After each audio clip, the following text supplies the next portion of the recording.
നമസ്കാരം. മലയാളി വാർത്തയിലേക്ക് സ്വാഗതം. യുദ്ധം തുടങ്ങിയപ്പോൾ മുതൽ കേൾക്കുന്ന പേരാണ് INS വിക്രാന്ത്. INS വിക്രാന്ത് കറാച്ചിയിൽ സ്ഫോടനം നടത്തിയെന്നൊക്കെ വാർത്തകൾ പുറത്തു വന്നിരുന്നെങ്കിലും അതിലൊന്നും തന്നെ ഒരു സ്ഥിരീകരണവും നമ്മുടെ രാജ്യത്തിന്റെ ഭാഗത്ത് നിന്ന് ഉണ്ടായിട്ടില്ല. ഏതായാലും INS വിക്രാന്ത് ശത്രു രാജ്യങ്ങളുടെ ഒരു പേടി സ്വപ്നമാണ് എന്നുള്ള കാര്യത്തിൽ യാതൊരു സംശയവും വേണ്ട. ഇപ്പോഴിതാ പ്രധാനമന്ത്രിയുടെ ഓഫീസിൽ നിന്നാണെന്ന വ്യാജേനെ ഫോണിൽ വിളിച്ച് INS വിക്രാന്തിനെ സംബന്ധിക്കുന്ന വിവരങ്ങൾ ശേഖരിക്കാൻ ശ്രമം നടന്നിരിക്കുകയാണ്. കൊച്ചി നാവികസേനയുടെ ആസ്ഥാനത്തെ ലാൻഡ് ഫോണിലേക്ക് വിളിച്ചാണ് വിവരങ്ങൾ ശേഖരിക്കാൻ ശ്രമം നടന്നത്. INS വിക്രാന്തിന്റെ ഇപ്പോഴത്തെ ലൊക്കേഷൻ എവിടെയാണെന്ന് അന്വേഷിച്ചു. വെള്ളിയാഴ്ച രാത്രി 9 മണിയോടെയാണ് ഫോൺ കോൾ വന്നത്. പ്രധാനമന്ത്രിയുടെ ഓഫീസിൽ നിന്നാണെന്നും രാഘവൻ എന്നാണ് പേരെന്നും വിളിച്ചയാൾ പറഞ്ഞു. സംഭവവുമായി ബന്ധപ്പെട്ട് നാവികസേന ഹാർബർ പോലീസ് പരാതി നൽകിയിട്ടുണ്ട്. ഇതിൽ പോലീസ് കേസെടുത്ത് അന്വേഷണം ആരംഭിക്കുകയും ചെയ്തു. ഏതായാലും ആരാണ് വിളിച്ചത്, എന്തായാലും വ്യാജ നമ്പറിൽ നിന്നാണ് വിളി വന്നിരിക്കുന്നതെന്ന് മനസ്സിലായിട്ടുണ്ട്. പക്ഷേ ആരാണെന്നുള്ളത് കണ്ടെത്താനായിട്ട് ഇതുവരെയായിട്ടും സാധിച്ചിട്ടില്ല.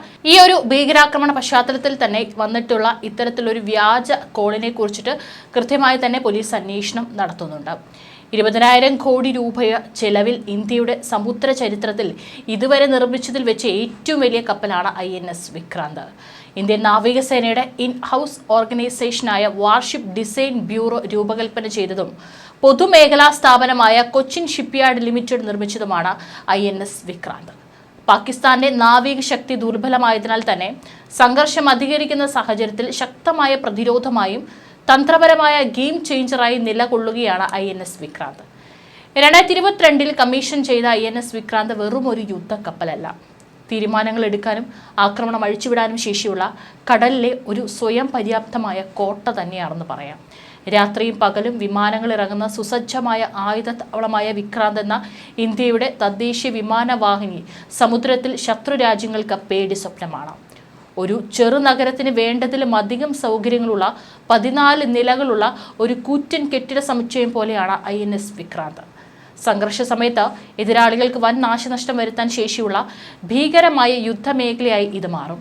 വിക്രാന്തിന്റെ വിശേഷങ്ങൾ ഷിപ്സ് കൺട്രോൾ സെന്ററാണ് ഈ കപ്പലിന്റെ തലച്ചോറ്.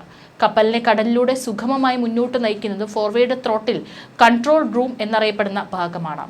കപ്പലിലെ വിവിധ ഭാഗങ്ങളായി ചിതറിക്കിടക്കുന്ന യന്ത്രങ്ങളുടെ പ്രവർത്തനം ഏകോപിപ്പിക്കുന്നതും നിയന്ത്രിക്കുന്നതും SCയിൽ നിന്നായിരിക്കും. നാവികസേനയുടെ ഡയറക്ടറേറ്റ് ഓഫ് നേവൽ ഡിസൈൻ രൂപകൽപ്പന ചെയ്ത ആദ്യത്തെ വിമാനവാഹിനിയാണ് INS വിക്രാന്ത്.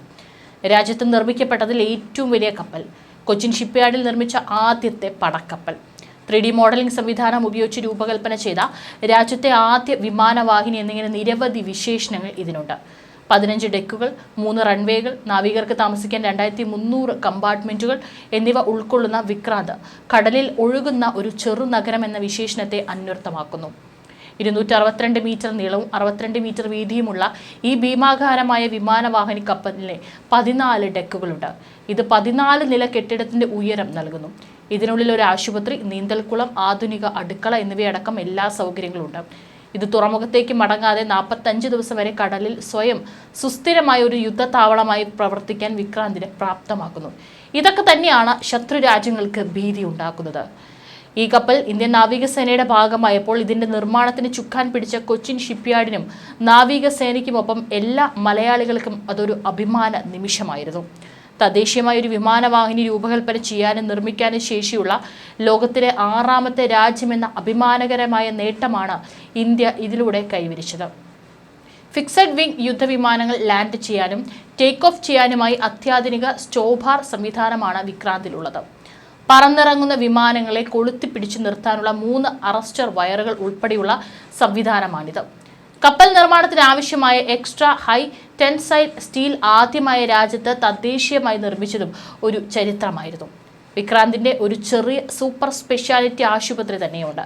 CT സ്കാൻ സൗകര്യമുള്ള രാജ്യത്തെ ആദ്യത്തെ നാവിക കപ്പലാണ് വിക്രാന്ത് എന്ന് ഉദ്യോഗസ്ഥർ വിശദീകരിക്കുന്നു. Medical general ward, isolation ward, female ward, casualty, ICU എന്നിവയെല്ലാം ഇതിൽ സജ്ജീകരിച്ചിരിക്കുന്നു. ഇതിനു മുൻപും INS വിക്രാന്ത് പാകിസ്ഥാനെതിരെ കടലിലിറങ്ങിയിട്ടുണ്ട്. 1971 അത്. പാക് നാവികസേനയുടെ തലയെറുത്ത പ്രഹരമാണ് അന്ന് വിക്രാന്ത് നടത്തിയത്. 1971 ഇന്തോ പാക് യുദ്ധത്തിൽ ഇന്ത്യയുടെ വിക്രാന്തിനെ തകർത്ത് യുദ്ധം ജയിക്കാനായിരുന്നു പാകിസ്ഥാന്റെ രഹസ്യ പദ്ധതി. യുദ്ധത്തിന്റെ പ്രാരംഭഘട്ടത്തിലാണ് പാകിസ്ഥാൻ ഇന്ത്യൻ നാവികസേനയെ ആക്രമിക്കാൻ തീരുമാനിക്കുന്നത്. അതിനായി അമേരിക്കയിൽ നിന്ന് എത്തിച്ച അവരുടെ ഏക long range submarine PNS Ghazi അവർ നിയോഗിച്ചു. എന്നാൽ ഇന്ത്യയുടെ അന്വേഷണ ഏജൻസികൾക്ക് പാക് പദ്ധതി കണ്ടെത്തുകയായിരുന്നു.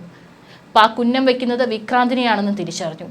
പിന്നെ ഇന്ത്യയിൽ നിന്നുണ്ടായത് അതിവിദഗ്ധമായ സൂക്ഷ്മമായ മിലിറ്ററി പ്ലാനിംഗ് ആയിരുന്നു. നേവി തലവൻ വൈസ് അഡ്മിറൽ N കൃഷ്ണൻ നീക്കങ്ങൾക്ക് നേതൃത്വം നൽകി. ചെന്നൈ തീരത്തുണ്ടായിരുന്ന INS വിക്രാന്തിനെ രഹസ്യമായി ആൻഡമാൻ നിക്കോബാർ തീരത്തേക്ക് മാറ്റുകയാണ് ഇന്ത്യ ആദ്യം ചെയ്തത്. നവംബർ 13-നായിരുന്നു ഇന്ത്യയുടെ ആ നീക്കം. പകരം അല്പം പഴക്കമുള്ള INS രജ്പുത്തിനെ ഉപയോഗിച്ച് പാക് നാവികസേനയെ കബളിപ്പിച്ചു. ഡിസംബർ 3-ന് വിക്രാന്ത് ആണെന്ന് തെറ്റിദ്ധരിപ്പിക്കുന്ന വയർലെസ് സംവിധാനങ്ങളുമായി INS രജ്പുത്ത് വിശാഖപട്ടണത്തേക്ക് തിരിച്ചു. രജ്പുത്തിനെ തിരിച്ചറിയാതെ പാക് സേന ആക്രമണത്തിന്റെ ലക്ഷ്യം മാറ്റി. 250 നാവികസേന അംഗങ്ങളാണ് രജ്പുത്തിലുണ്ടായിരുന്നത്. അധികം വൈകാതെ പാക് മുങ്ങിക്കപ്പലായ ഗാസിയുടെ സിഗ്നലുകൾ ചോർത്താൻ ഇന്ത്യക്കായി. തുടർന്നുണ്ടായ കപ്പൽ പോരിൽ 93 അംഗങ്ങളുണ്ടായിരുന്ന പാക് മുങ്ങിക്കപ്പൽ തകർന്നടിഞ്ഞു. 2 ദിവസങ്ങൾക്ക് ശേഷം ഡിസംബർ 5-ന് INS അക്ഷയ് സംഘങ്ങൾ നടത്തിയ മുങ്ങിപ്പരിശോധനയിൽ ഗാസി തകർന്നത് സ്ഥിരീകരിച്ചു. വിശാഖപട്ടണത്തെ തീരത്തിനടുത്ത് ഗാസിയുടെ അവശിഷ്ടങ്ങൾ കണ്ടെത്തി. എന്നാൽ ഗാസി തകർന്നത് ഇന്ത്യൻ ആക്രമണത്തിലാണെന്ന് പാകിസ്ഥാൻ ഇന്നേ വരെ സമ്മതിച്ചിട്ടില്ല. സാങ്കേതിക പ്രശ്നങ്ങളാണ് ദുരന്തത്തിന് കാരണമെന്നാണ് അവരുടെ വാദം. ഗാസി തകർത്തെറിഞ്ഞ ശേഷം INS വിക്രാന്തിനെ ഉപയോഗിച്ച് ഇന്ത്യ ബംഗ്ലാദേശ് യുദ്ധം വരുതിയിലാക്കി. അന്ന് കിഴക്കൻ പാകിസ്ഥാനായിരുന്ന ബംഗ്ലാദേശിനെ ചിറ്റ്ഗോങ്, കോക്സ് ബസാർ, മോംഗ്ല തീരങ്ങളെ ശക്തമായി ആക്രമിച്ചു. ഓപ്പറേഷൻ ട്രൈഡന്റിലൂടെ കറാച്ചി തുറമുഖത്തും ഇന്ത്യൻ നാവികസേന നാശം വിതച്ചു. PNS ഖൈബർ, PNS മുഹാഫിസ് എന്നിങ്ങനെയുള്ള പാക് വജ്രായുധങ്ങളെ ഇന്ത്യ പരാജയപ്പെടുത്തി. കറാച്ചി തുറമുഖത്തിന്റെ വാണിജ്യ സാധ്യതകളെ പോലും ഇല്ലാതാക്കാൻ ഇന്ത്യക്ക് സാധിച്ചിരുന്നു. സമീപത്തുള്ള ഓയിൽ റിഫൈനറി തകർത്തതോടെ പാക് ഇന്ധന വിതരണവും ഇന്ത്യ തകിടം മറിച്ചു.